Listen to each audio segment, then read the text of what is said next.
Okay, so welcome everyone. Let's get started. As usual, so I am recording this session. If there are any questions, feel free to use the raise hand function, or you can put something in the chat, whether generally or to me privately, and as soon as I finish my thought, I will get to your question. Okay, so I just want to start with a couple of general tips from last week about pre-labs and data recording, and then also say a few additional things about some aspects of error. So nothing really new here. It's mainly just reminders. But with respect to pre-labs, please remember that quantitative data should go into a data table. And for the data table, you can always use the report sheet as a guide. The caveat there being that only the recorded raw data needs to be in the pre-lab. So any calculated values do not need to go into the pre-lab. They will be exclusively in the calculations and in the report and on the report sheet. Now, all observations should go next to the procedural step, again with the formatting of the two columns. The exception being that if you have observations that are also qualitative data, like we saw last week in Barron 2 and Barron 28, you can make a data table for something like that.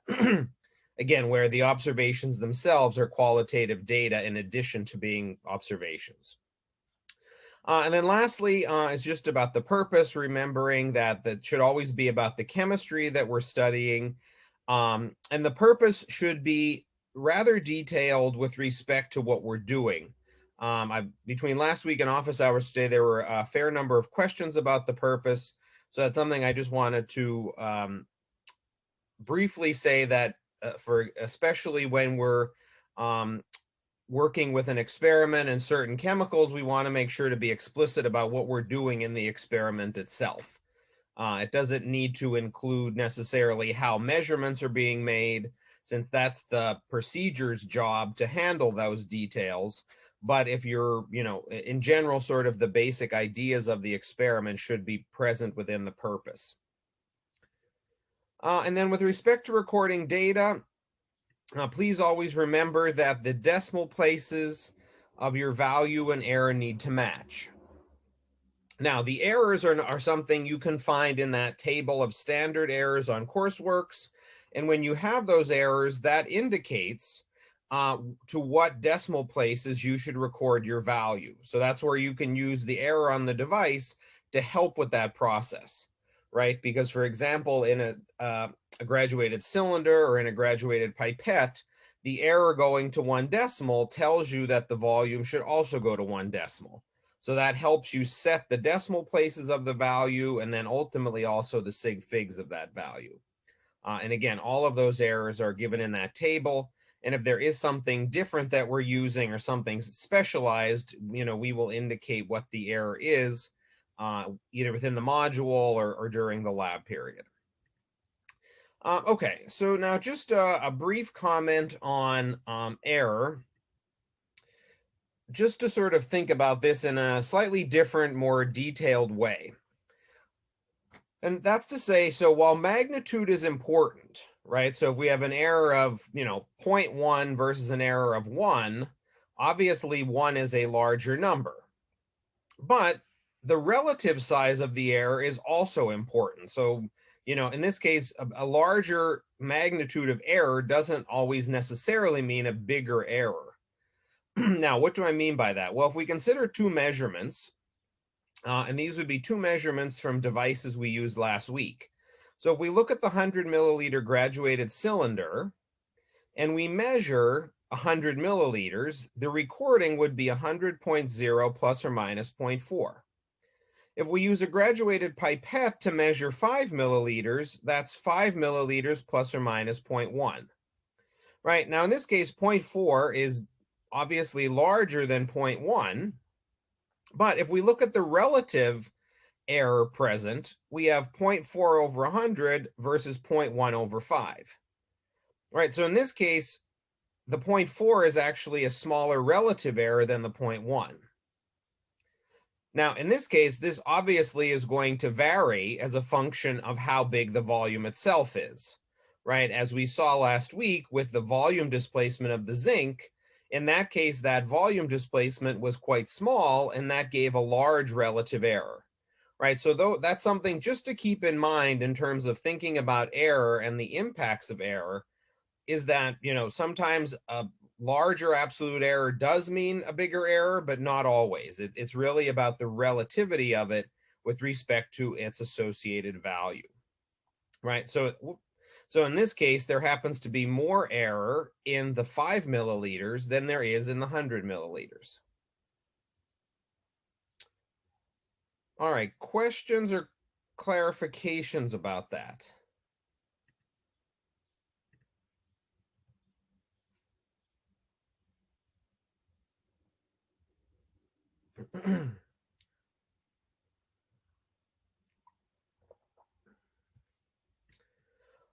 Okay, so then today we are going to dive into our first class of reaction. And we actually saw this already last week, although I didn't actually go through and sort of more rigorously define some of the aspects of it. And our first class is going to be precipitation reactions. And these we did see in Baron 2 and in Baron 28. But we're going to focus on these a little bit more today, since precipitation reactions are going to be a common reaction type throughout the rest of the semester. And then we'll move on to our other two classes in later experiments. All right, so again, just putting this in context, what we've already seen, I will first start by saying that it's important to be aware that if you have a soluble ionic compound, in this case, soluble means it dissolves into the solvent to make a solution. And an ionic compound is going to be dissociated in water, right? So if I take table salt, right, when I put that into my pasta water to cook the macaroni, right, in that case, that sodium chloride doesn't exist anymore as an NaCl unit. It exists as an aqueous sodium ion and an aqueous chloride ion, right? So if I take sodium chloride solid, add it to water, that's what I end up with. Now, we will come back a little bit later and talk about what this AQ means, because it does actually mean something in terms of a molecular description. But for right now, it's just important to be aware and realize that ionic compounds are going to be effectively free ions in solution. Now, from last week, we saw in, again, both Baron 2 and 28, in certain cases, the combination of the two solutions caused a solid to form, right? So for example, if we took silver ion from silver nitrate and mixed that with chloride ion, right? And again, in this case, I'm saying this in the particular ions, although the ions are coming in a solution.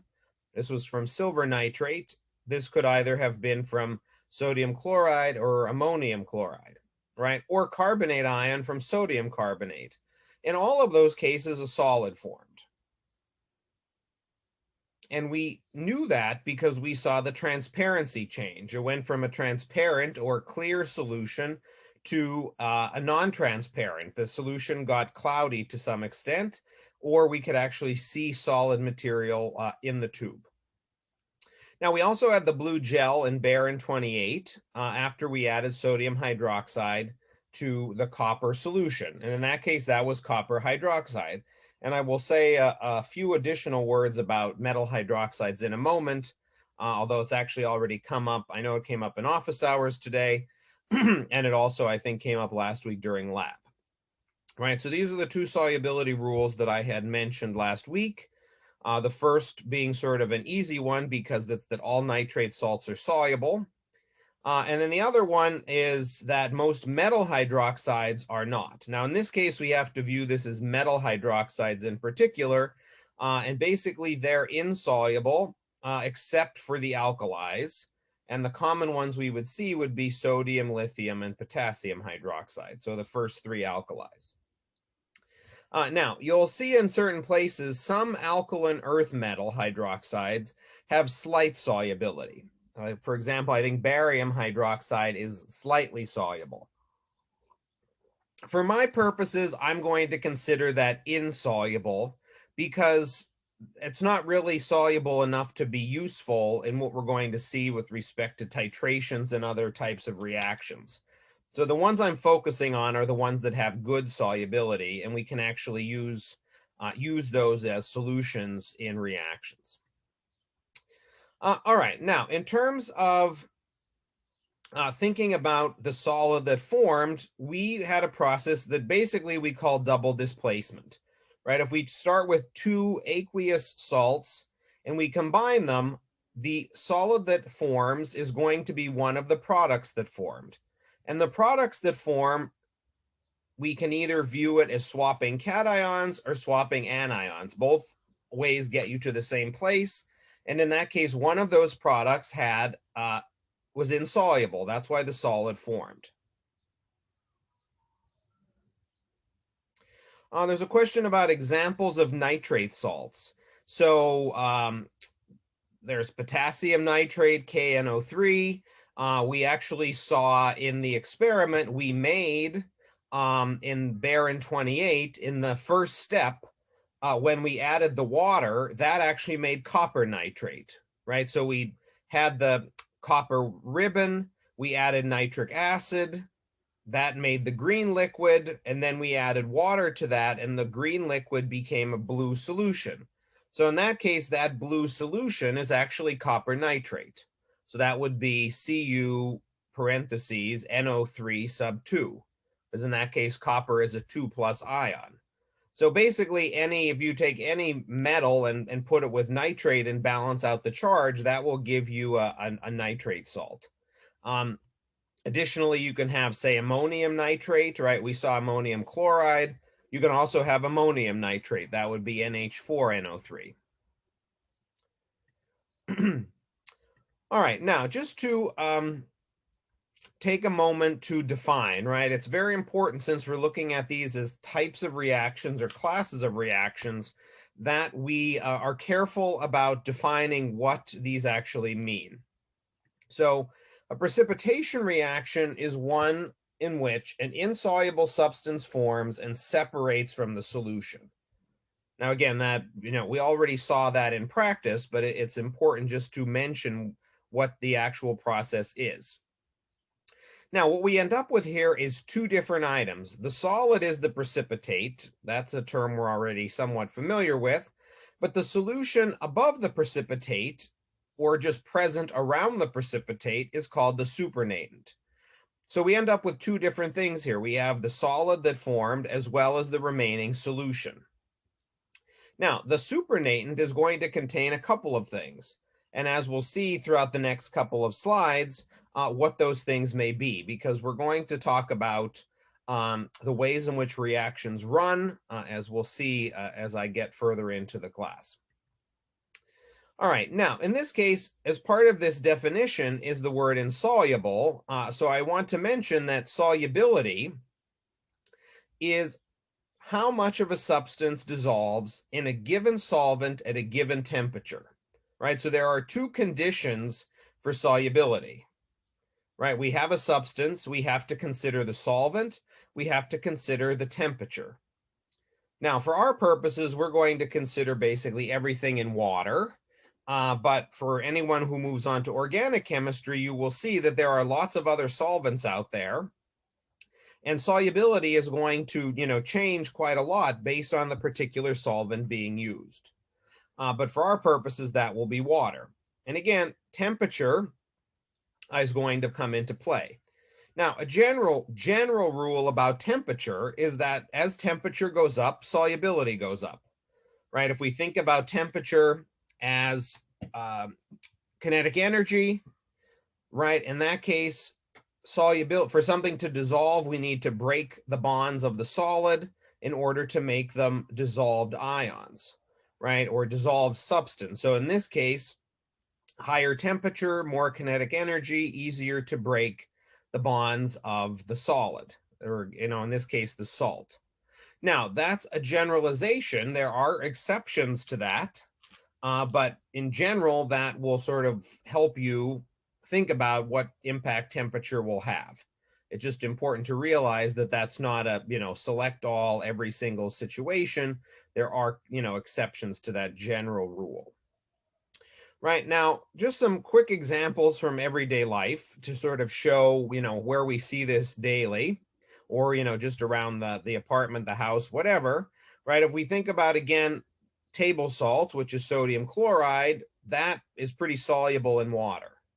In fact, it's actually quite soluble. It's about 36 grams of salt or sodium chloride per 100 grams of water, right? So it's a pretty good solubility.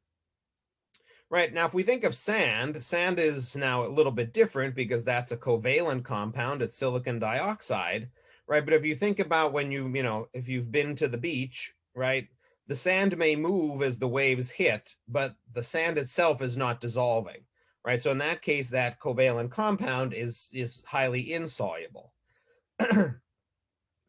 Now, similarly, if we think about salad dressing, right, oil and vinegar, now they're a little bit complicated because both of those things is not really a liquid.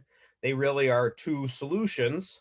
But in this case, right, if you put oil and vinegar together and shake them even for a bit, right, they may be suspended slightly, but within a few minutes, they're going to separate. Now, in that case, we have a slightly different term, but related, and that would be miscibility. So we would say oil and vinegar are not miscible, or they are immiscible, right? So same idea, but it just applies to, liquids and liquids. Now, we'll actually talk later on in the semester why this is true in the sense of what are the forces at play here that make vinegar and oil basically not want to be around each other, because this has to deal with the type of species present in solution. To give you a little preview, oil is rather nonpolar and vinegar is rather polar because vinegar is basically an aqueous solution. So that's why those two things ultimately don't want to be near each other. And that's something that we'll come back towards the end of the summer and get a little bit more into the mechanics of that. All right, now just to put into pictures some of what I've already said is to show you a couple of samples, right? So this is somewhat similar to what we saw in Baron 2. We are taking two soluble salts in water and mixing them together, right? And what we can see here, obviously these are different colors than we saw in our experiment, but in 3 of the 4 tubes, we can see a pretty discrete particulate material, right? You can see this is already starting to sink here, this yellow lead chromate or this black lead sulfide or this red silver chromate, right? Now, in this case, that sort of is reminiscent in texture to what we saw with the silver chloride or the silver carbonate in the silver nitrate test. However, this one here, this is actually iron 3 hydroxide, right? And this is cloudy, but we don't really see any particulate material, right? It's not completely opaque, but it certainly is somewhat cloudy, right? So it turns out that precipitates don't always take the form of these nice sort of granular solids. We actually have, right, in Baron 28, I called the copper hydroxide blue gel. So in that case, metal hydroxides often form a more cloudy gelatinous precipitate. So that even though this does not look granular, it still is indeed a precipitate, right? So that's an important distinction just to keep in mind. Again, we also saw that if you look again at Baron 2, in magnesium sulfate plus NaOH, that is sort of similar. Again, not the same color, but we sort of saw that white cloudiness in solution upon mixing of those two, right? And again, even though it's not granular, it still would be considered a precipitate. So basically, the takeaway is that if you have two clear solutions and mix them together and get some kind of cloudiness, that is precipitation, because that means something now is falling out of solution, and that's either causing the cloudiness or the particulate material. All right, questions, clarifications about any of that so far?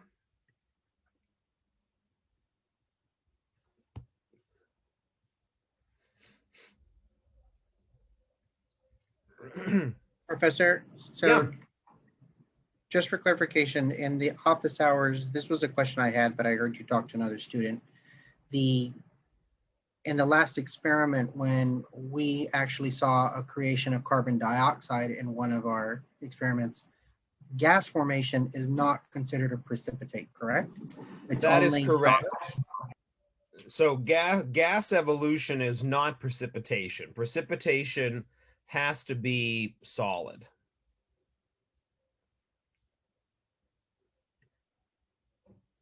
Yeah, and actually I see there's a question in the chat about that as well. So if you see bubbles form, that is not precipitation. In that particular case of experiment 2, that was the sample that had sodium carbonate and HCl. So in that case, that is actually an acid-base reaction. So we'll come back and talk about that in a few weeks, but that is an acid-base reaction. Now, I will say, I did say this in office hours this morning, that reaction is one that you have most likely seen before, because the same chemical principles underlying the volcano demo, right? If you ever saw the volcano, either you did it or you saw it, where you mix sodium, baking soda and vinegar, right? And your volcano erupts. That's the same exact chemical reaction that we saw in that tube with the bubbles, because that is an acid and a base reaction that forms CO2 gas. So yes, gas formation is not precipitation. We'll actually see, so gas formation can either be acid-base or it can be redox or oxidation reduction, because in the case of copper, Baron 28, that first step we did see brown gas formed. That actually is an oxidation reduction reaction.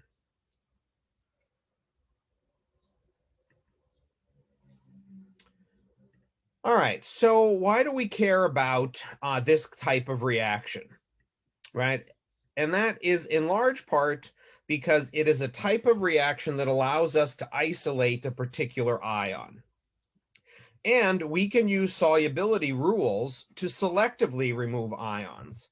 Because, for example, if you're trying to clarify or remediate water, you can, you can run tests to figure out what's present, and then use the different solubility rules of those contaminants to remove selectively the ions that you want to remove. Additionally, you can also use it for heavy metal poisoning, because again, for example, if you are to ingest a particular, a toxic metal, you can potentially be treated with basically a more harmless solution that will help to trap the metal and then be easier to excrete. If you basically can precipitate out the heavy metal, then that is much easier to get rid of, and it's not going to have the impact on your body because it will now not be in the bloodstream as a toxic ion. Right, so there are practical reasons that we care about these precipitation type reactions. Now, if we want to get a little bit more quantitative about it, right, so in both Baron 2 and 28, we treated those experiments qualitatively, right? A few drops here, a few drops there, and all we really were concerned about is what happened or what didn't happen. Now, we have to start thinking a little bit more quantitatively because, for example, if we're going to try to isolate something out of a solution, we need to think about the mole ratios and the stoichiometry that's going to be at play in that process. Now, just to start with, again, sort of an everyday example to get us into this mindset, is if we are making a sandwich that requires 2 slices of bread and 1 piece of cheese, how many sandwiches can you make with 11 slices of bread and 5 pieces of cheese? and then which ingredient will run out first. Right, now this is a pretty trivial example because this, even if you've never made a sandwich before, you can sort of visualize this because these are all tangible items. Right, you can think about, touching and sort of sorting out the bread and cheese to make the sandwiches. Right, so what we end up with is that 11 slices of bread makes 5 complete sandwiches with 1 extra slice, and 5 pieces of cheese makes 5 sandwiches. Right, so cheese is 1-to-1, meaning 1 piece of cheese, 1 sandwich. Bread is 2-to-1, right? That's the ratios. Now, ultimately, chemical reactions are the same. It's just that in that case, we can't count out molecules, ions, atoms in the same way because they're not tangible to us because they are so exceedingly tiny. But the same basic principle is at play. Because in this case, we have the cheese is limiting and the bread is excess. Right? And chemical reactions can run in the same exact way, where we have one reactant that runs out first, which is the limiting, and then the other reactant or reactants that are excess. Right? But we can also have a reaction if we had 10 slices of bread and 5 pieces of cheese, then our 2 ingredients run out at the same moment. Right? Because 10 slices of bread makes 5 sandwiches, 5 pieces of cheese makes 5 sandwiches. Right? And in that case, we have no extra. We have exactly what we need to make the 5 sandwiches. Now, ultimately, those are the 2 ways in which we can run a reaction. And we'll see how we call those in a moment. Although I'm actually going to diverge for a moment, although it's actually related to this concept. So here we have a portrait of a rather important French scientist and his wife. And this person is important because this happens to be Antoine Lavoisier. And he was one of the first scientists to actually run experiments and keep track of how much he started with and how much he ended with. So he was of the late sort of second half of 18th century. And up until that point, experiments were not done very quantitatively, or in some cases, not quantitatively at all. Right, so he's responsible for many foundational principles in science and in chemistry in particular, but one of them happens to be the law of conservation of mass, which, under non-nuclear reactions, matter cannot be created nor destroyed. And again, up until that point, right, if we think about this now, we take this for granted, but only a few hundred years ago, that was, a completely new notion in science.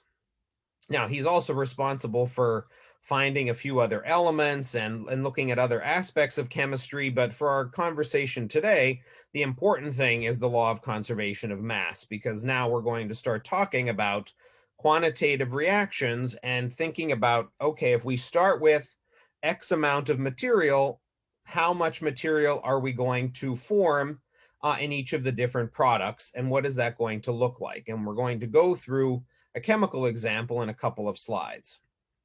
Now, just to give a little bit of historical context to Lavoisier, so here he is, again, with him and his wife.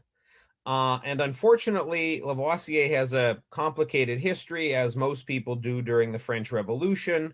And he eventually did lose his head during the French Revolution. But interestingly, in terms of the art history, we actually have this portrait over here of someone by the name of Jean-Paul Marat. And you can see here, this is a portrait of him actually dead in his tub.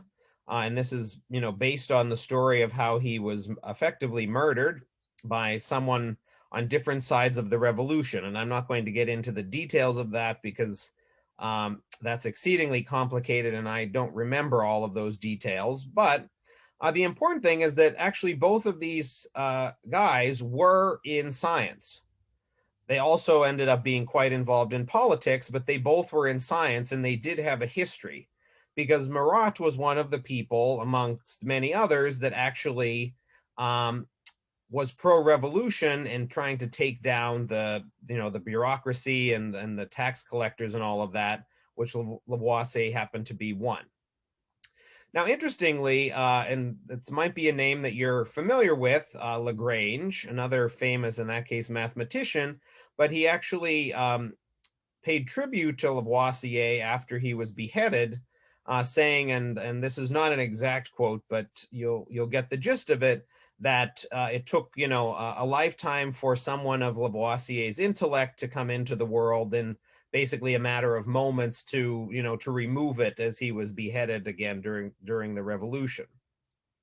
Also, art historically, the person who painted both of these is another interesting individual by the name of Jacques-Louis David, probably one of the more, if not most famous French painters of the second half of the 18th century, who himself, again, was also rather interesting because he ended up on different sides of the revolution at different times and was in prison for quite a long time until the revolution ended.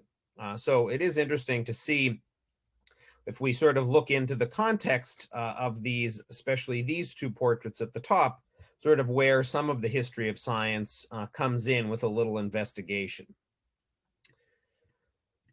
All right, now again, we have the law of conservation of mass from Lavoisier. But it's important, especially since we're going to be looking at experiments run in a lab, not just purely theoretical problems, that we can indeed, gain and lose material in different ways due to human error, right? So again, in this case, this is a gain and lose in quotes, because we're not actually making or destroying material, but we can potentially pick up or lose material along the way, right? For example, if we have an accident and sneeze on our product or accidentally spill some of it, obviously that's going to lose some of that material. Or, as we'll see in this week's experiment, if we have some kind of wet material and we need to dry it, then if we don't adequately dry that material, then we've gained mass because of the extra water, right? We didn't make the mass, but we did gain it through the water that still is present. So it's just important to keep that in mind now that we're going to start looking at more quantitative experiments, that things happen along the way that do impact the final results. All right, now the first step we should always do is to balance a chemical reaction, right? If we're trying to figure out what's happening, it is always the best case to start by figuring out what the chemical reaction is and what's happening. Now, the description that I said about the sandwiches, if all of the ingredients ran out at the same time, is what we would describe as a stoichiometric reaction. Or in that case, that's a stoichiometric recipe, right? But what that means chemically is that there is exactly the correct amount of materials based on mole ratios so that all reactants are used up at the same time. Now, this is a little bit more of a challenging way to run reactions, because we need to be quite careful in all of those measurements that we have exactly the right amount of material that we need. And in general, this is the less common way for reactions to occur. The one where we have extra ingredients is usually the more common.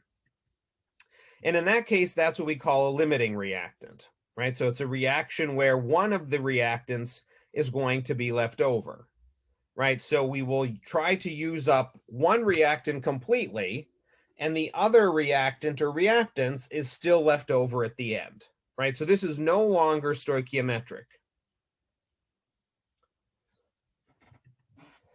All right, so now actually let me see, questions or clarifications about anything before I dive into a chemical problem?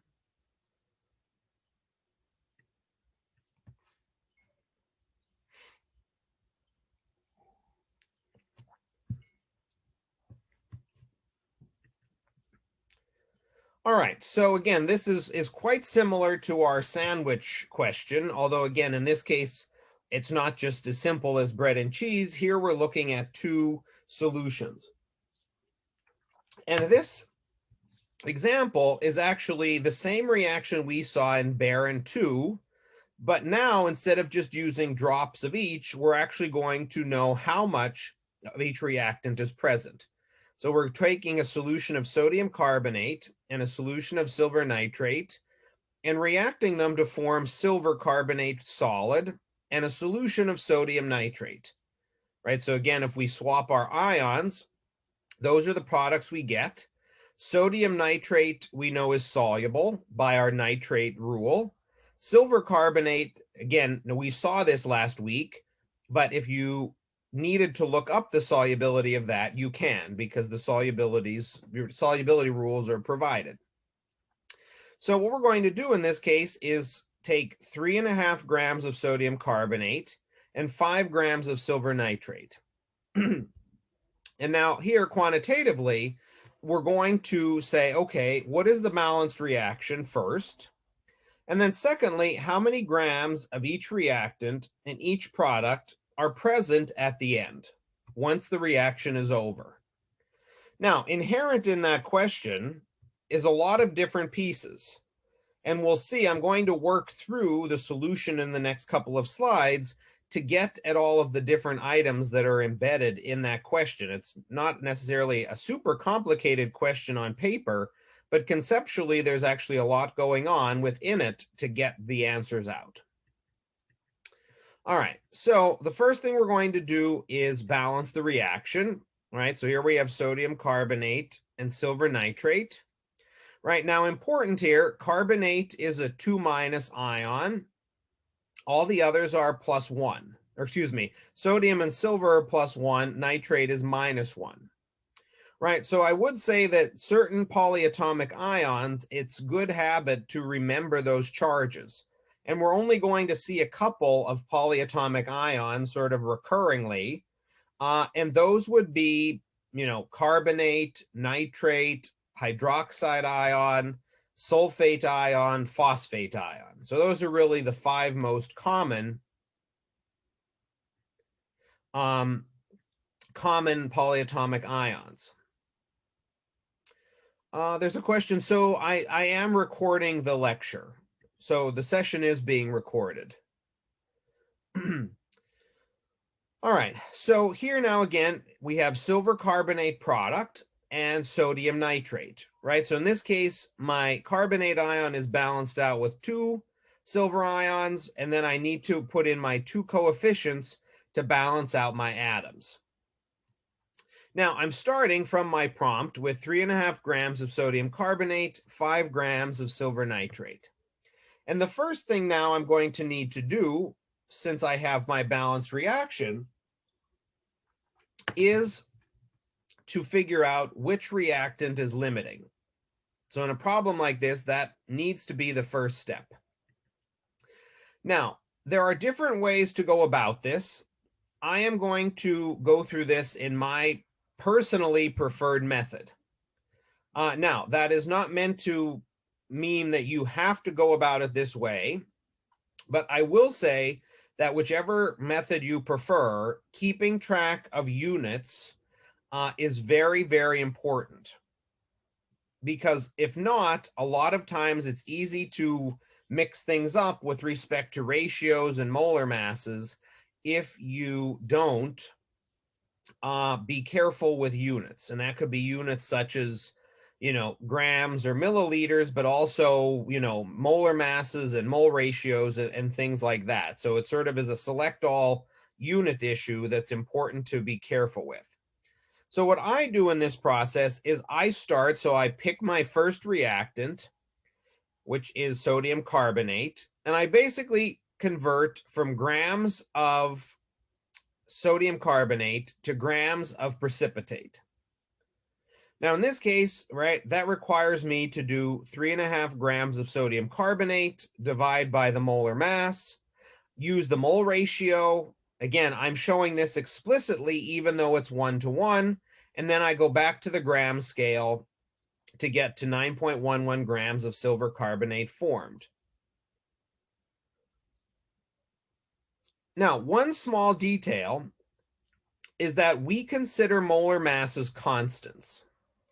And that is due to the fact that the certainty at which molar masses are known at this point is so high that the sig figs of a molar mass will never really impact the sig figs of our calculation, right? In this case, I've given these to, this number here is given to 7 sig figs. This number is given to 7 sig figs, right? In that case, none of the values we're going to record are ever going to have more than that. So that's effectively why we can say molar masses are constants. There's a question. So yes, I will always provide a periodic table when needed for a quiz or an exam. So I will provide a periodic table so that way you have the numbers that I will be using in writing the quiz or exam. So you'll have the same numbers I'm using. In some questions, I may give you a molar mass. In some questions, you may need to figure that out yourself. It will just depend, on the particular assessment. All right, so this is now the first half of this, because this is only figuring out how many grams of silver carbonate come from 3.5 grams of sodium carbonate. My next step is to do the same setup with the other reactant of silver nitrate. In that case, going from 5 grams of silver nitrate to grams of silver carbonate. And in that case, I get 4.06, right? And I basically did the same thing. I divide by the appropriate molar mass, mole ratios, back to gram scale by molar mass, and that gives me 4.06 grams of silver carbonate. Now, I always go from grams to grams, but you certainly can stop this calculation one step ahead and just compare the moles. And many students prefer to do that because it saves them that one step. But important, you cannot stop at this step because in this case, the mole ratio is not 1-to-1. So if you compare moles here and moles here, that's not going to get you to the right answer necessarily because you have to account for this next step of the coefficients. Because what we end up with here is, right, one reactant gives 9 grams, the other gives 4 grams. Now, if we look at this, 4 grams is much less than 9, so that means this is the yield from the limiting reactant. And what we call this is now the theoretical yield. So that means silver nitrate is the limiting reactant, and the theoretical yield of precipitate is 4.06 grams. Now, additionally, that means that silver nitrate is gone. So there's 0 silver nitrate left over, but we will have to figure out how much sodium carbonate is left over, right? This is not stoichiometric because if it were, we would get the same grams of precipitate in both setups, right? So that's also an easy way. If we look at this, since these are different values, this is limiting, not stoichiometric. Questions or clarifications about any of that? I have a quick question. So we know that silver nitrate is the limiting reagent, or sorry, the limiting reactant because, can you just kind of explain, is it because it takes more to make one like mole of the product or? Well, so if we look at based on how many moles, right? So in this case, I'm starting with grams, but that is just a scale of moles, right? So in this case, we end up with less moles of silver nitrate than moles of sodium carbonate, which is why the precipitate is produced in only about 4 grams here, right? So this has to do with because we're producing less precipitate with silver nitrate, that is the reactant that would run out first. Okay, understood. And you said we don't have to convert that last step from moles of product to grams. So if we were to stop in the central fraction, then the silver nitrate on the bottom would have less moles, is what you're saying, and that's how we would know. Yeah, so if you compare at this middle step, if you compare the moles here, in this case, the moles of silver carbonate on the lower part would be less than the moles of silver carbonate on the first setup. Because in this case, the moles and grams are proportional by molar mass. So my preference is just to go right to grams, but you can compare at this point and see which moles is less, and that will still give you the theoretical yield when you convert it to the gram scale, and also indicate which is limiting.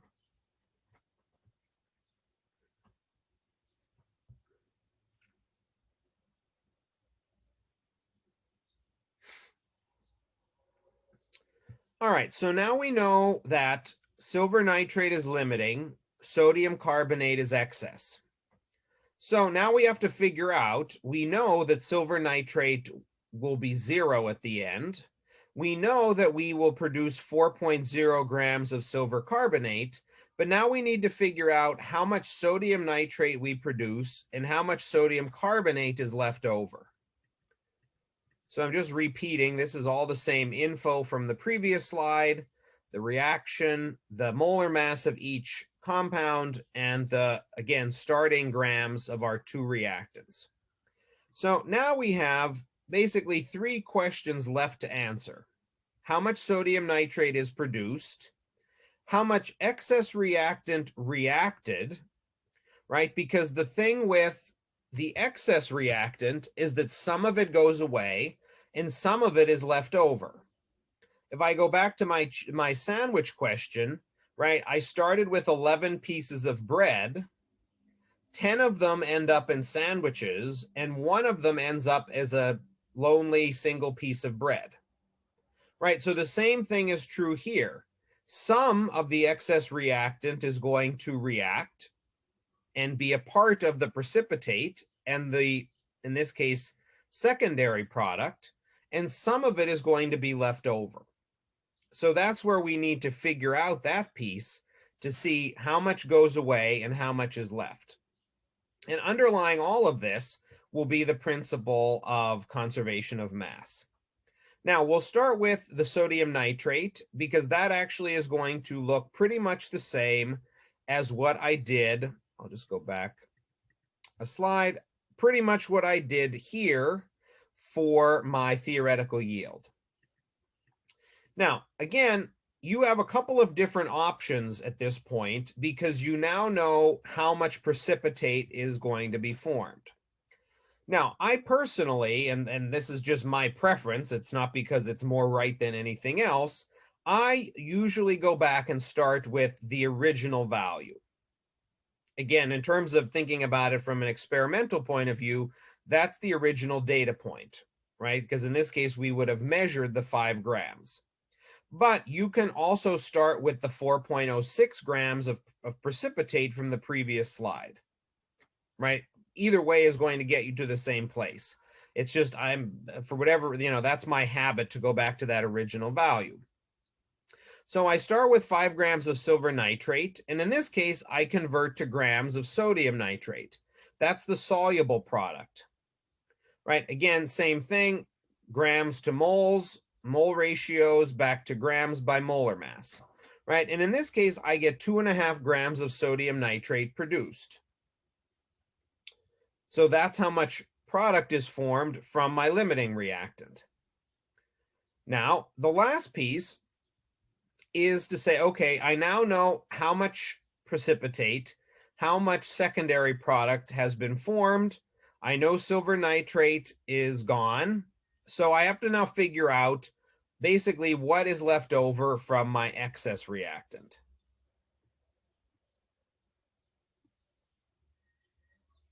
There's a question. So for this step here, you can either use the mass of limiting reactant or you can use the mass of precipitate.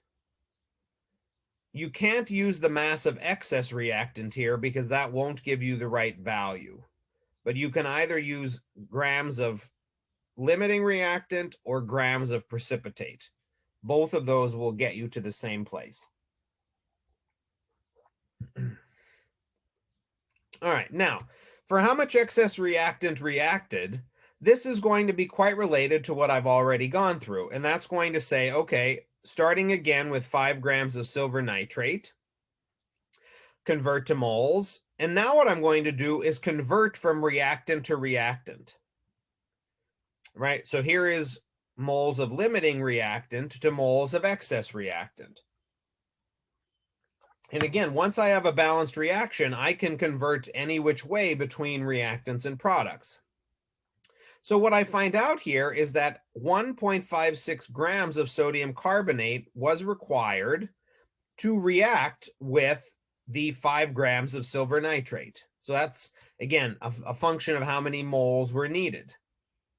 So that tells me if I started with 3.50 grams and I lost 1.56 grams, then I can easily figure out what's left over by a simple subtraction because of the law of conservation of mass.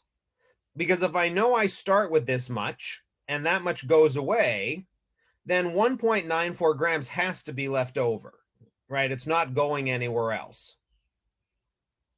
because of that conservation of mass principle, right? So once I get how much excess reactant is gone that went into the product, then a subtraction gets me how much is left over. So we would either say this is the unreacted sodium carbonate or the leftover sodium carbonate. Again, both descriptions mean the same thing. Yes, so you can, for any of these, you can use the mass of precipitate if that's what you prefer. Again, I just go back to that initial value, but mass of precipitate is certainly fine. All right, so other questions or clarifications about any of this? I have a clarification. Yeah. I have a quick clarification. So when we're using the limiting reactant to find out how much of a excess reactant is left, whatever we get in the product side is not what is left. It's what has been used up and is now the product. You mean this 1.56 grams value? Yes. Yeah, so this is how much of the sodium carbonate has gone from reactant to product side. So the 1.56 grams of sodium carbonate now exists between the two products. Okay, thank you. And then there's 1.94 grams of it left over is unreacted sodium carbonate.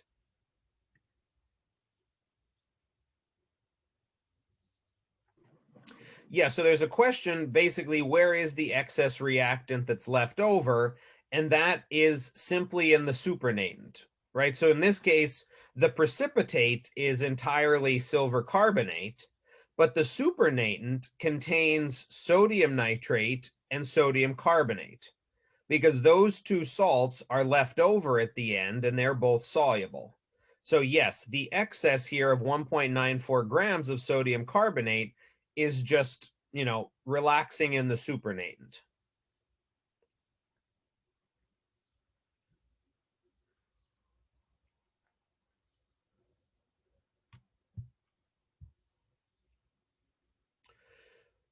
All right, now I will, just to wrap up this this example, this is exceedingly important to be able to do these calculations, and while it's being presented here in the context of precipitation reactions, these principles will apply to everything. So it's important, if parts of this, are uncomfortable or you need clarification or help with any of this, please let me know. Because these fundamental principles are very, very critical for everything moving forward. So having a good foundation and understanding of this is something to make sure to accomplish sooner rather than later, because that will help you in the long run. And this is a case, so there are sample problems given in the study problems. But if you want extra practice on that, you're certainly welcome. Zoomdal will have an abundance of problems like this to practice with. And to some extent on this particular topic, practice is really one of the best ways to, test your understanding of these principles. to be able to go through and do these types of calculations. Oh, there's a question. So I use the word unreacted here, but you can, saying this is excess or leftover is equally valid. So you can, any of those work. 1.94 grams excess, leftover, unreacted, they're all interchangeable to me, and they're all perfectly fine. There's a question about error calculation, and I am going to get to that in about 2 seconds because I have a slide exclusively reserved for the error piece of this. All right. Well, actually, in one other slide. This is just to sum up this reaction, right? So again, we had a precipitation reaction here where silver nitrate was limiting, sodium carbonate was excess. Now, what I want to just go through, and again, these are obviously a theoretical problem, so this should work out perfectly. But what we start with before the reaction is 8.5 grams, because we have no products in all reactants. So if we add those together, it's 8.5 grams. Now, if we add up what's produced or left over, we have 1.94 grams of excess reactant, no grams of limiting reactant. We made 4.06 grams of precipitate, and we made 2.5 grams of soluble product, right? And if we add these up, we end up with 8.5, right? And that should be true because of law of conservation of mass. Right now, experimentally, these may not work out perfectly the same because of accidents or errors, but they should be pretty close, right? So it's a nice little self-check to see if your numbers before and after don't add up to either be identical or close, then you know there's a problem somewhere.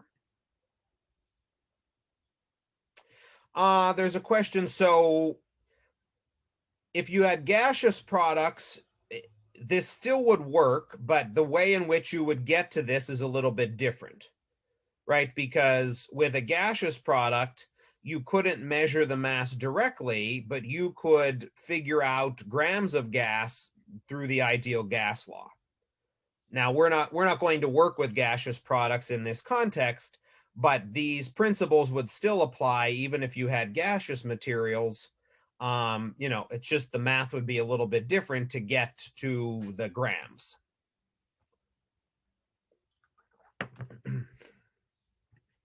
All right, so then to now tackle the error, because in this case, the error here is a little bit, as we'll see, there's a unique aspect to the error in these types of calculations, right? So I'm just picking one of these because the error will be the same for all of them. And this is going from grams of limiting reactant to grams of soluble product, which was the sodium nitrate. Now, in this case, right, the only value that had an error was the initial mass. As I said, molar masses are constants. Mole ratios are also constants because they're exact numbers, right? Whether we say, you know, saying 2 versus 2.0 doesn't really help us anywhere with respect to a mole ratio because they're simply just integers. So what we have here, right, this would be 3 sig figs to start. We end with 3 sig figs. Now, the error attached to this mass was plus or minus 0.01. I gave that in the prompt.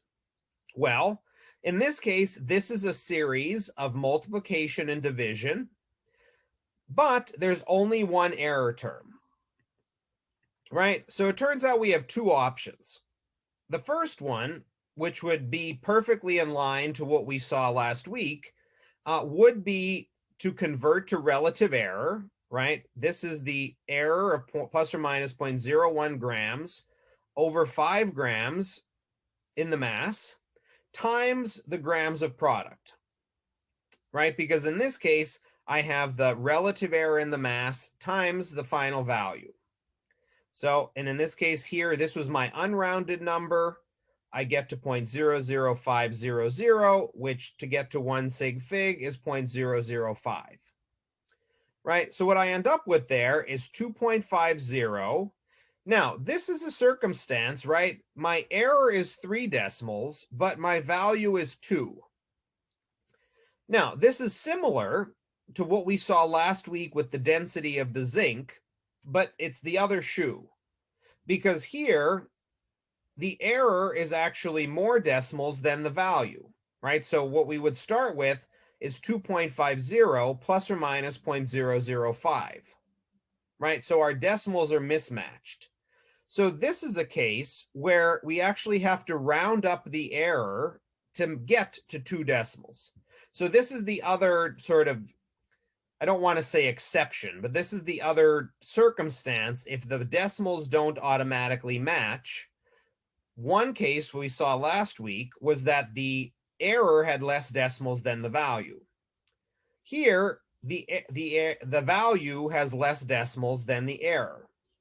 So that's where we have to round up the error to match, right? So in this case, we end up with a larger error than we calculated because of the sig figs of the answer. Now, this is the one place where the rule of 5 can be broken.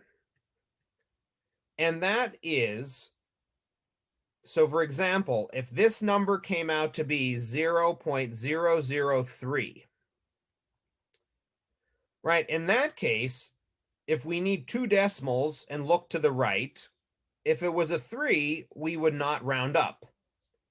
But what that would give us is an error of plus or minus 0.00.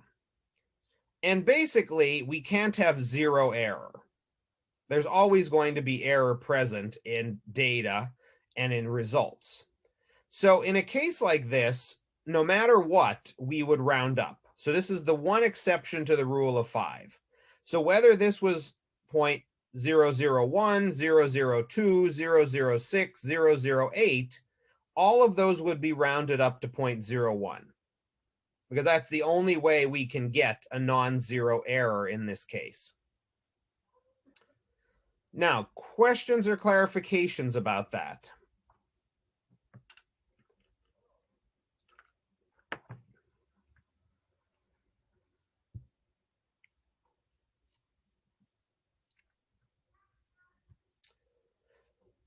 All right, now, the other option we have here, which I'm going to call a shortcut, but both of these, it's up to you to decide which one makes more sense.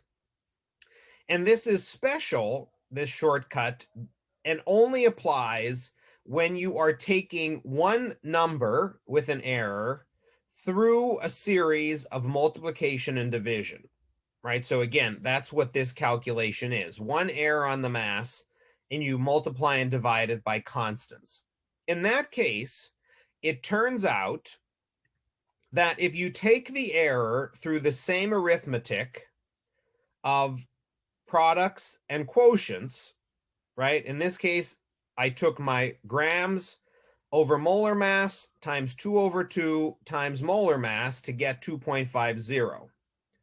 Well, if I take the error through that same arithmetic, lo and behold, I get 0.00500. And that's exactly the same number that I got up here, which again also rounds up to 0.01. Right, so both of these ways get you to the same place, in exactly the same place. It's not even a matter of there being it rounding to the same place. These are exactly the same number, right? But again, this shortcut, so if you want to use this, you can, but you can stick with the regular rule for division and multiplication. But again, you can only have one error present in a situation like this for option 2 to work. If you had 2 errors, you then have to use option 1. And then you'd have 2 fractions, and it would look exactly like the density calculations from last week. Danielle. Just a quick question. Sorry if you already stated it, but why is it over 1, the error for the second option? Is that I mean, no reason other than just showing it as a fraction. Okay, so it's not like per mole or anything. It's no. like That's, I just put that in there to make it look like a fraction, like everything else. But there's no reason for it. Okay, great. No, Yeah. thank you so much.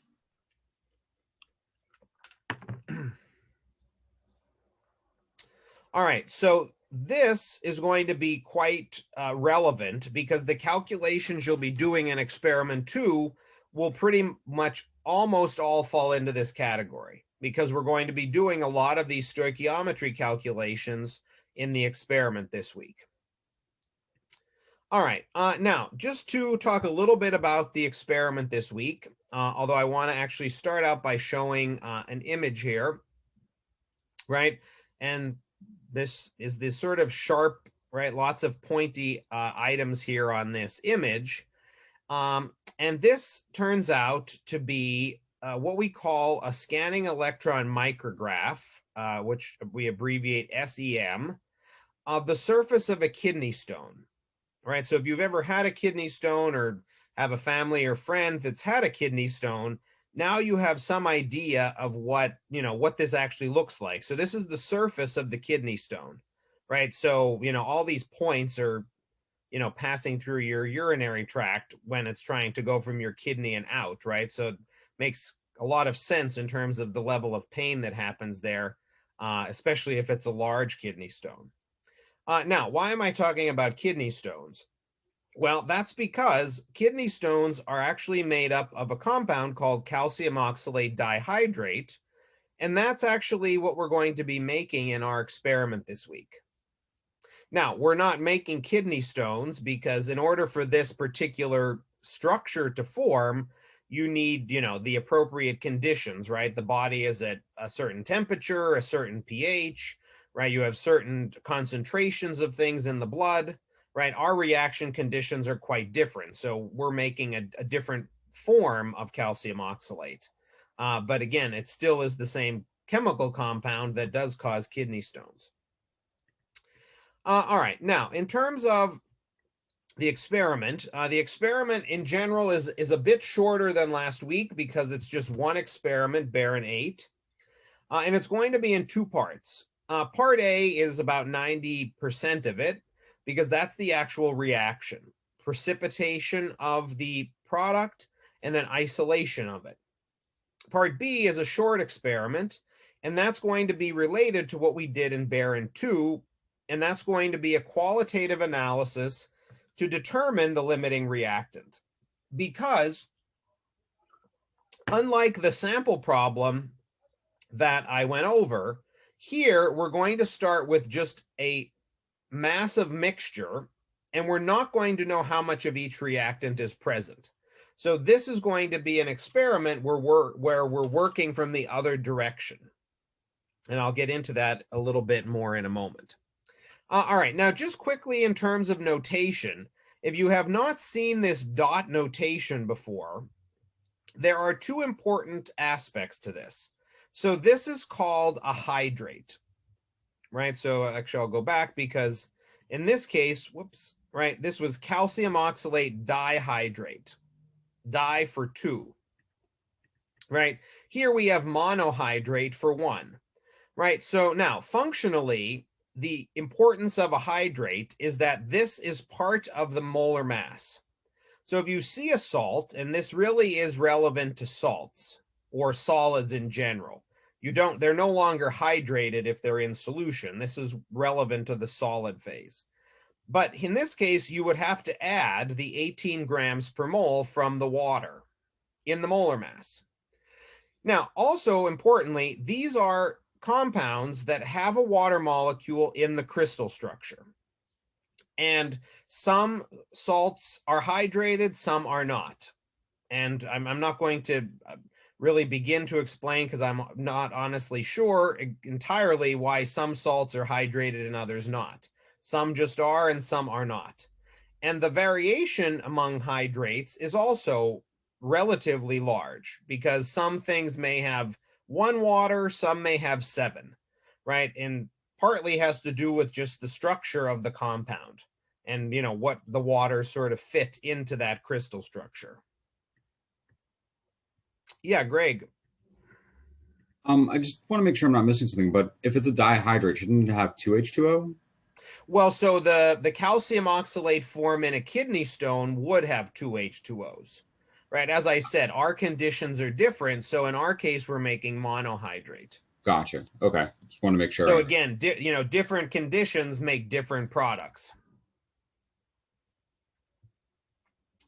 There's also a question. So yes, dry lab. I'm going to get to dry lab 3 at the end, but dry lab 3 is also assigned this week.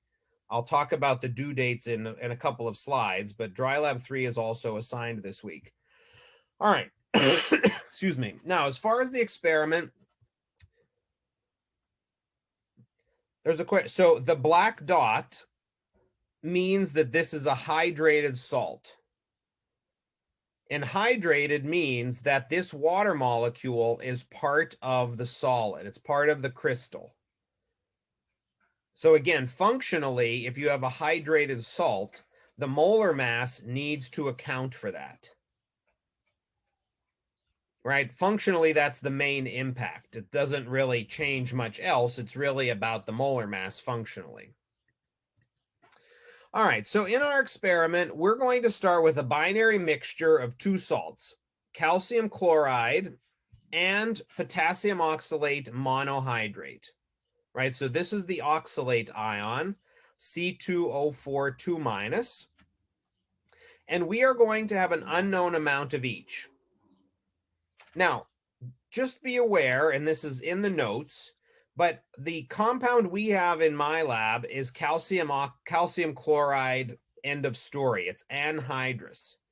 The manual talks about this as CaCl2.2H2O. Now, I'm not changing that to make things complicated. It's just that this is what we happen to have in stock, as opposed to CaCl2.2H2O. So that's the reason for the change. It's just this is what we have in our stock room. Again, it does not change the reaction. The only thing it does is change the molar masses for the calculations. So chemically, there's no difference. It's just functionally, it will have a small impact on the calculations. But I give you in the notes all of the relevant molar masses. So you can look at the notes for all of those. You don't need to worry about figuring that out. I provide all of them in the notes for you. Now, both of these salts are separately soluble in water, but when we mix them together, we are going to have a precipitation reaction occur because the product, the calcium oxalate that forms, is pretty insoluble, right? Again, that's one of the reasons why kidney stones form, because calcium oxalate is insoluble, and if there's enough buildup, it will actually solidify and precipitate out, in us, right? So here we have our complete reaction: calcium chloride plus potassium oxalate monohydrate to give calcium oxalate monohydrate and KCl. Right. So again, this is our soluble product. This is our insoluble product. There's a question. So you can just, for the calcium chloride, you're fine to just put calcium chloride. You don't need to indicate anything else. You're welcome to call it calcium chloride anhydrous, but just saying calcium chloride means the same thing. All right, now the net reaction here, which is the one that contains the species changing form, would be calcium ion plus oxalate ion plus a water, right? This is the water molecule, at least in terms of just tracking atoms, that is part of the potassium oxalate solid, right? And that water ends up being part of the product. Now, again, this is taking place in aqueous solution, so is this water exactly that water? Unlikely, but in terms of bookkeeping, we can say that that's the case. Right, so this would be our, again, whichever form we want, both of those are the reaction taking place. There's a question, so I didn't get to this yet, but this particular reaction does need to occur in basic conditions. Now, acid-base chemistry is not something we will talk about for a few weeks, but basically, this reaction needs to occur in basic water in order for the oxalate ion to stay in this form. So we'll find out later on that oxalate ion is actually a weak base. And if it is placed into acidic solution, and again, I'm sort of using terms and things that we didn't get to yet, but in this case, oxalate ion can gain a proton, an H plus, from acid if the pH is too low. And if that happens, this reaction no longer occurs. So we use the basic water in order to ensure that, so ultimately right now, the basic water just ensures that this reaction runs properly, is sort of the takeaway. The underlying chemical principles will make sense as we get to more into acid-base chemistry in a couple of weeks.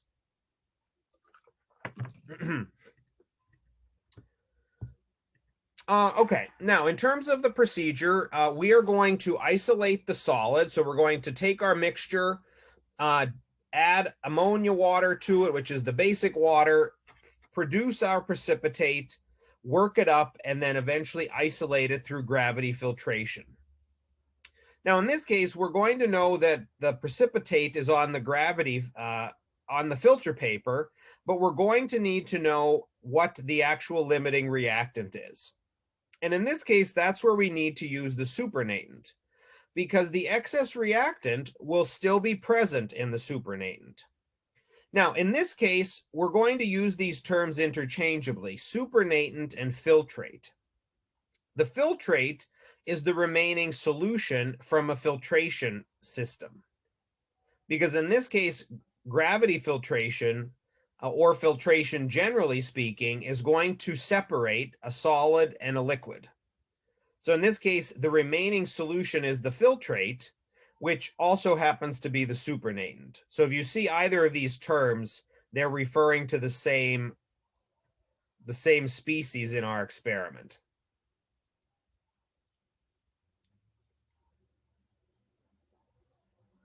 There's a question about materials. So for materials, you would only list the reactants, because the products are being formed in the system. We're not starting with those. So for materials, it would simply be the reactants, which in this case is just a mixture. Okay, now in terms of this, what we're going to do is, again, sort of the complete opposite to what I did in the example, because we're going to know how much precipitate we ended up with, and we will be able to use that mass to work backwards.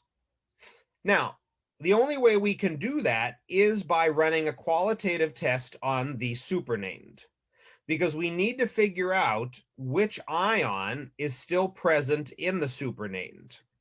In this case, is it calcium or is it oxalate ion? Because that indicates if it's calcium ion, then calcium chloride was limiting. If it's oxalate ion, or excuse me, if calcium ion is still present, then that means calcium ion is excess. If oxalate ion is still present, then that means that was excess. And then the other species would be limiting. So that's where the qualitative tests will come into play, to be able to let us know which ion is still present in the supernatant. Now, Barron does a nice job of going through sample calculations on pages 124 to 125. She works out an entire set of calculations, starting with the amount of product, or the amount of precipitate explicitly, and then using that to go back and figure out how much of each salt she started with. How much calcium chloride, how much potassium oxalate. Now, just quickly to say a few words about the actual data recording. Now, unlike last week, there's going to be a lot less data and observations in this experiment, again, because it's only one experiment. And in terms of quantitative information, it's mainly going to be two items: the mass of the mixture, which is from your data, and the mass of the product, which you will calculate. Those are the two numbers you're going to need for the calculations. Right, kind of different from last week when you had a lot more data to work with.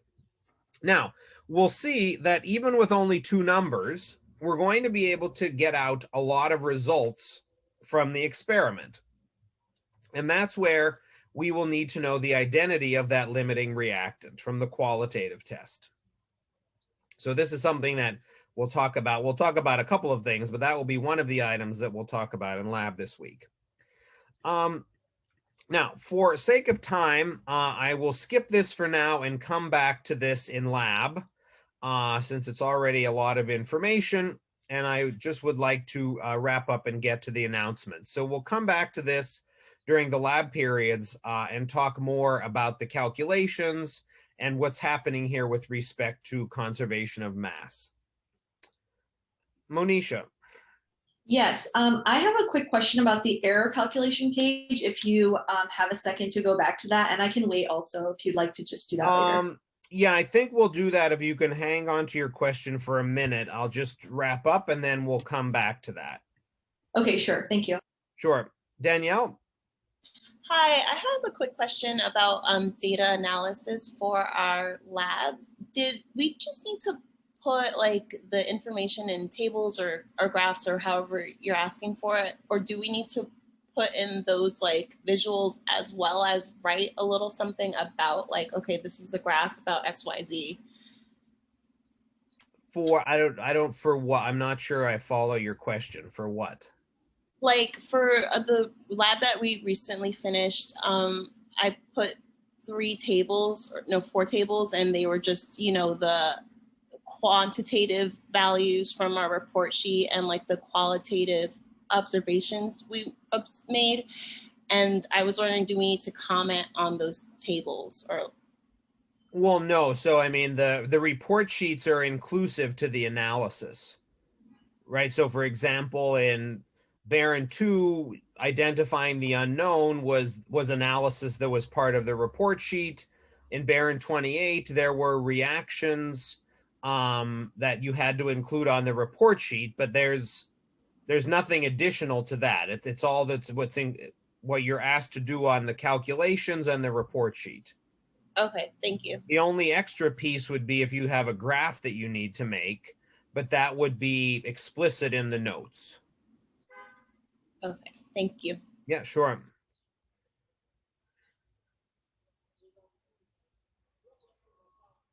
There's a question. So for adding and subtracting, it's always, yeah. So when you're adding and subtracting, it's going to be based off of decimal places. So for your value, the one that has the fewest decimal places is what your value ends up with.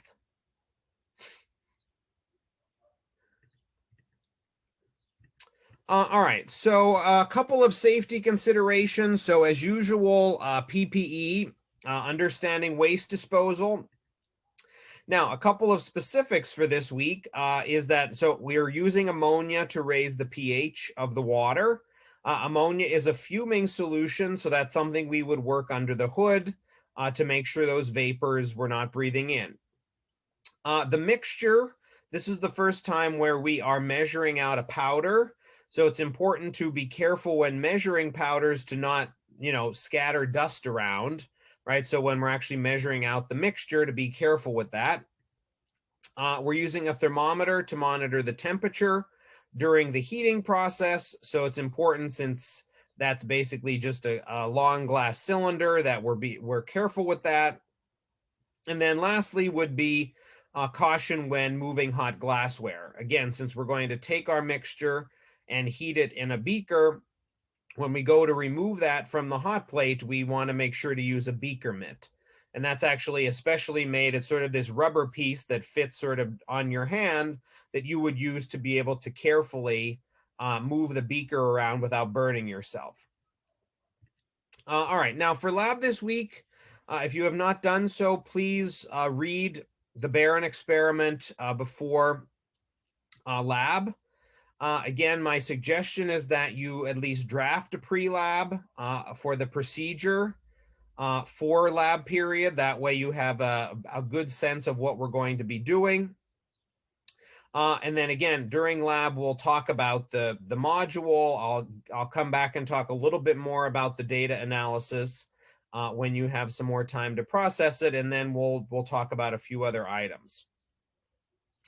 Now, reminders about quiz 1, which will open today. So please take a look, if you haven't, at the announcement I sent out last Wednesday. It sums up and spells out all of the details for quiz 1, and this will apply to all quizzes moving forward. So the quiz will release at 5 p.m. today, and again, every Monday moving forward, the exception being next week because it's the holiday. And the quiz will be open for 20 hours, in this case until tomorrow at 1 p.m. Now, you have 30 minutes of your choosing to complete the quiz. And it's important that you start no later than 12:30 tomorrow, because the quiz will lock at 1 p.m. So if you start at 1:45, you're only going to get 12:45, you're only going to get 15 minutes, not 30. All right, I will give you reference information within the quiz. For this particular week, that will be a periodic table and a solubility table. Again, the quiz is open course material, but I want certain things to be easily accessible so you don't have to spend time looking for that. You will be able to view all questions at once. So that means you can, skip around as necessary. You don't have to answer the questions in the order they are presented. Now, important, please make sure to read the questions carefully. Right? You don't want to spend time working on a question and realize that you didn't actually answer the question I was asking. So it's important to make sure to just read the questions carefully so you understand what I'm asking. And then again, just as a reminder, the quiz is open course material, but you are expected to do individual work and act within the honor code and not speak to anyone about the quiz and about your work for the quiz. There's a question about browser.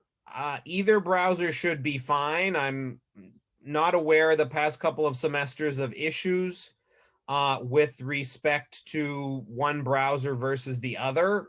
I guess if you've had issues with other classes, then use whichever browser was less problematic, but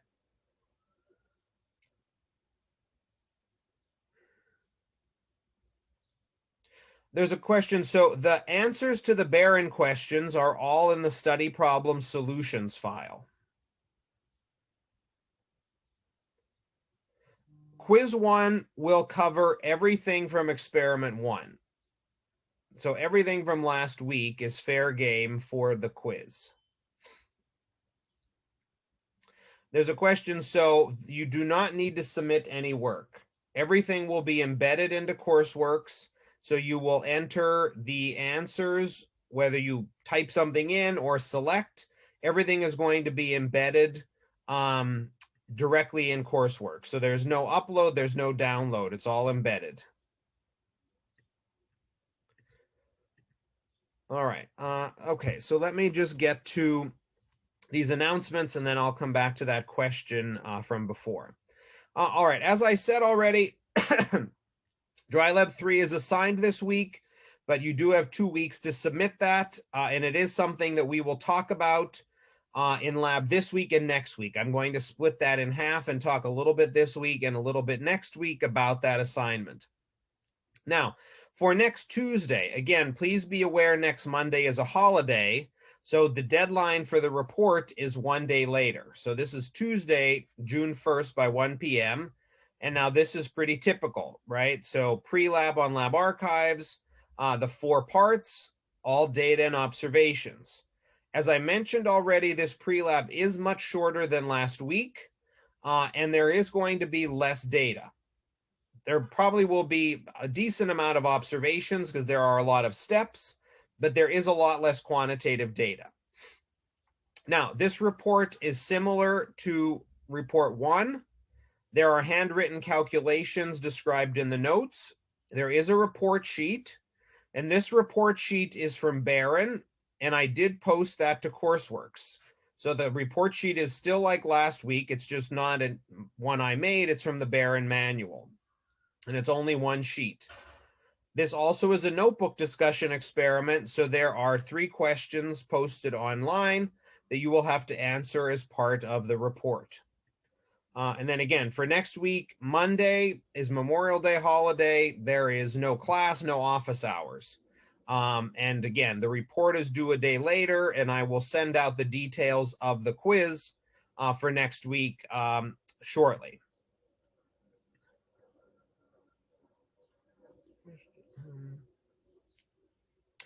There's a question. So for the quiz, as I said, everything from the experiment is fair game. So it is beneficial to review my lecture slides, the error rules, all the Barron questions, the study problems. You know, there's plenty of practice problems. There's a question. Yes, I will post updated slides after class. I did post a draft ahead of time, and then I will post final slides after class. There's a question. So the dry lab does not have a pre-lab. So there is no pre-lab for dry labs. That's just a homework assignment that you will do separately. So there's nothing you need to prepare for dry lab 3 ahead of time. And there's no part of that that goes on lab archives.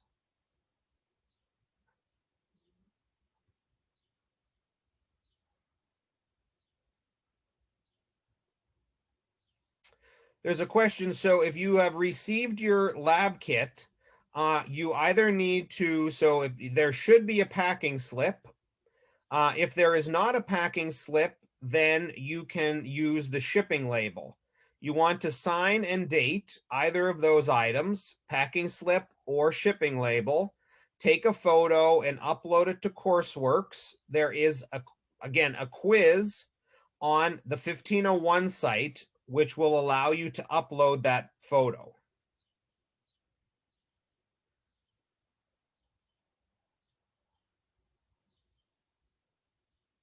There's a question. This announcement slide, I do not post. I will post the slides to Courseworks, but I don't send this out as an announcement. The announcement slide is just part of my slides that I'll post.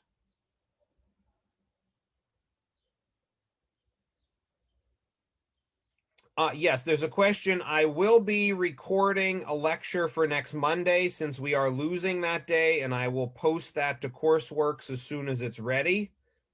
But I will put a lecture on Courseworks to make up for next Monday. There's a question. So for handwritten calculations, I don't care if you, so if you want to type calculations, you can, but I think it's very inefficient. I think handwriting them, whether that be pen to paper or digitally, is more efficient. Okay, so let me go back. I don't know, Monisha, are you still here? I am. So remind me your question from before. Sure. So on the error calculation page, Oh, I needed a clarification there. Yep, I have to go back.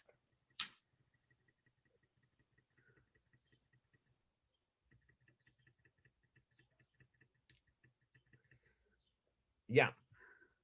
So at the top there with the stoichiometry,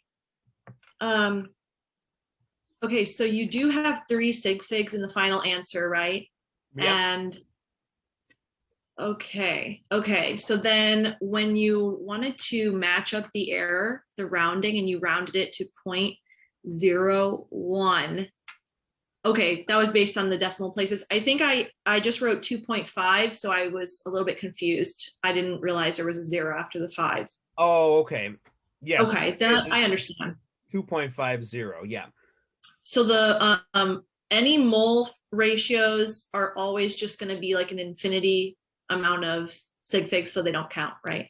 Correct, yeah. Molar masses, mole ratios, any conversion factors would all be considered constants. Okay, awesome. Thank you. Yep, sure. There's a question. So I do not provide a sample quiz. That's why the study problems are there, because they're practice problems.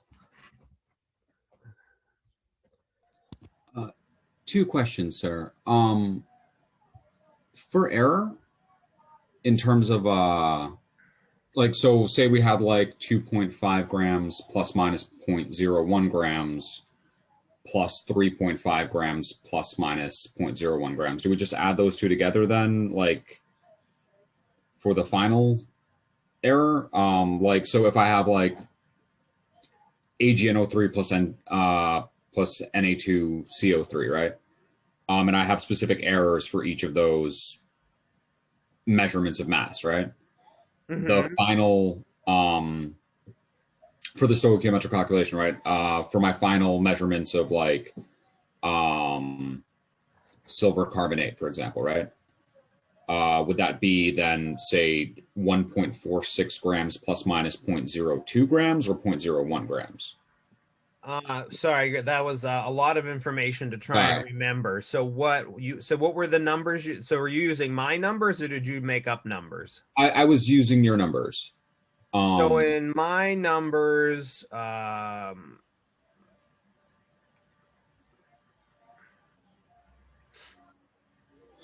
guess my question is, yeah.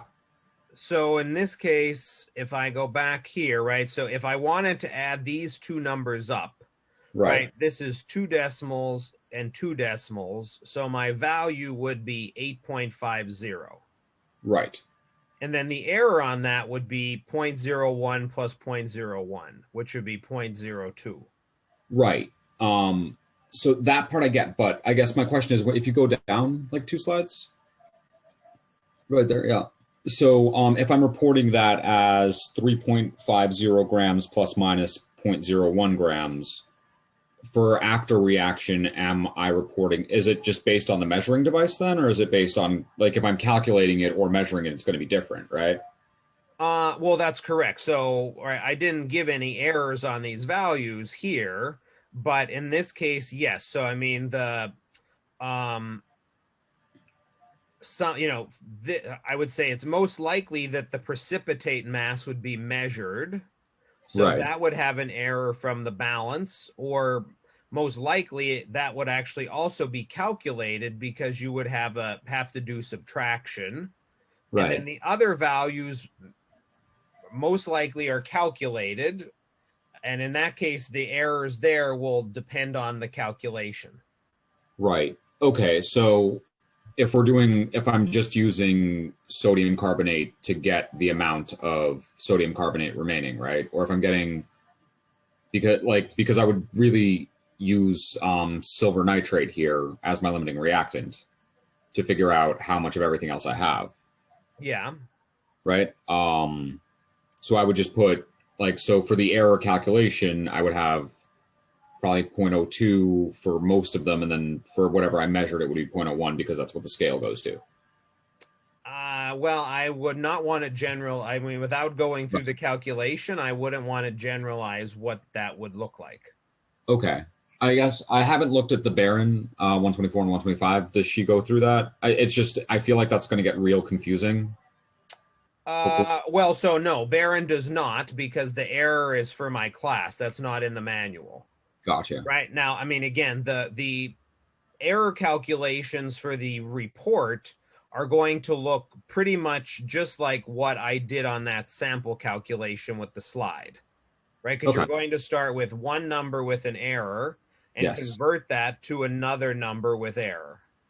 Right, and the error is going to be basically the either shortcut 1 or shortcut 2 or right. So either option that I presented is what you would use to figure out the error, right? So, again, the first calculation you're going to do is, well, is going to be taking grams of precipitate and converting that to grams of limiting reactant. And that's going to parallel the calculation that I showed. But again, conceptually, it's the opposite direction, because I started in this example. In the example, I started with here grams of limiting, and I got grams of precipitate. In the experiment, I'm going to start with grams of precipitate and work backwards. Right. But it's still going to have that one error calculation. That's correct. Okay. So the error is going to be quite similar to this because you're going to have a mass of precipitate with error, and you're going to convert that to, mass of limiting reactant or mass of secondary product, whatever the case may be. Okay. Perfect. I appreciate that. Yeah. One more, actually, two more questions. For molar masses, if we were having to, add molar masses of specific elements, is there like some sort of convention you want us to use for how many significant figures we go out to? Like, because like water can be 18.016 or. I mean, I guess I would, the periodic table that I provide, I would just use the decimal places from that to be consistent. Okay. And if it's even within that, I don't know that that's necessarily always to the same number of decimals, but if you just add up the molar masses from that periodic table, right. it'll Okay. be fine. Cool. All right. Just want to make sure. Yep. And my last question, after if everybody is done or has other questions, they can surely go ahead. But would you be willing to go over some of the study questions? I have a few questions about them. Well, so I actually I have to wrap up because I have a meeting at 5:00. So if you email me, we can maybe try to set up an appointment or something. But unfortunately, I can't sort of go over those now, especially since there's a bunch of other hands I'd like to get Right. to. No worries. So if you email me, I can try to answer via email or set up an appointment. But I really appreciate it. Thank sorry. you. Yep. Ah. Let's see, Danielle, did you have actually, I guess Danielle Vasquez? No, sorry, I don't. I think I Okay. accidentally. All right, no problem. Yeah, no problem. Just wanted to check because you're next in the queue. Thank Emma? you. Hi, I have two very quick questions. Yeah. For the quiz, would you want us to pull up the error of different that error sheet you gave us for us to use, or would the error be just included in the problem, like whatever we're calculating? I mean, I guess either. I mean, I guess either is possible. Okay, I just wanted to know if we should have those pages accessible, like the error of the balance or error of the beaker, to keep those in view when we. I mean, yeah, that's why I put that table separate, so it's all sort of in one place. So, that would be useful to have handy in general, whether it be for lab reports or quizzes or whatever, to have that easily accessible. Okay, perfect. And then my last question, I just saw it written somewhere. It was talking about the difference between precision and accuracy. Is there somewhere in the textbook that it defines it separately, or if you have a quick definition? Just I didn't know where those terms came from, specifically. Well, so I have to say, depending on, precision and accuracy are a little bit of a, fluid terms, and it depends on sort of what you're comparing to what in terms of how we use them. So I think in general, when we use the term precision, with respect to a data set, precision is how close the data set is to itself, right? So if you have, a series of points that all have a particular error, do all those points cluster together nicely, or are they like a scatter, all over the place, right? So that's sort of, I think, probably the most common way of thinking about precision with respect to how your data set matches to itself. Okay. Right. Now, accuracy generally has more to do with, right, how your data or calculated result matches to something else, right? So for example, last week we had the calculated densities. So the accuracy of your calculated density would be relative to the known value. Okay, that makes much more sense. Right. Now, again, that there are other sort of ways to look at it, but I think for right now, those are sort of the two most useful ways to think about those two terms. Yeah, I was only confused because the answer just said low accuracy or low precision. I was I didn't know the difference between the two of them, but that makes much more sense. So thank you. Yep, sure. Let's other Danielle. Hi, sorry. So just quickly, I'm sorry if you already stated this, but for next week's quiz, because of Memorial Day, is it just pushed back a day? So like, is it going to open Tuesday night and then we have till Wednesday, or? I still need to figure that out and sort of see how that will work out, because pushing it back a day is a little bit more complicated than the report because of lab periods and whatnot happening. So Okay. quiz 2, I need to decide that and work that out, and then I'll send out an announcement with those details. Oh, okay, awesome. And then I just have one more question, and totally okay if you can't answer this, but do we know, I think someone asked it in the chat, but do we know how many questions will be on the quiz is about, or does it vary? It honestly varies from week to week. If I had to give a rough number, I would say like 5 to 7. Okay. I try to break up the question, so now 5 to 7 questions doesn't mean that each of those is exceedingly long and difficult. I try to break them up to sort of split up the points, that way, I don't give like one question that's worth 10 points. Right. Okay. I split it up that way, sometimes each question might be worth 1 point, might be worth 2 points. So I sort of go with more questions rather than less, to sort of cover as much content as I can and also give you more opportunity to earn points, because I really don't want to give one like 8-point question, and if you get mixed up on one part of it, you end up losing like half the points because of one mistake. I prefer having it scaffolded, so you sort of can earn as many points as possible and sort of have more opportunity to show your understanding. Okay, awesome. Thank you so much. Yeah, sure. Okay, anybody else? Anything else for now?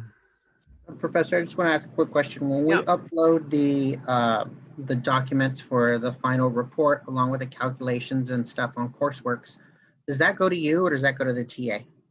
Well, it just goes to Courseworks and we all have access. So it just basically goes to Courseworks, and that's a repository. Okay. So when I submitted my stuff this morning, I kind of had a hang up. I didn't realize that my scanner didn't really show all of the pencil markings very well. In fact, it's very difficult to read. So I uploaded a second one using a CamScan app for my phone, so Okay. you can't see it. But just if you see on there that there's several documents, that's why. Oh, all right. I think you left a comment, right? I tried to put an explanation in the comment, and I think I put on the last one, this is the one to use. It's got everything there. Oh, all right. So, I mean, if you want, feel free to email your TA and copy me on that, so we have an email with that, in terms of grading, so we know. I believe I did see an email about the submission comment, but if you want, feel free to send an email to both of us, so that way we're all on the same page. Got it. Thank you. Yep, sure. All right, everyone take care. Like I said, Greg, feel free to email me and I'll try to get back to you as soon as possible.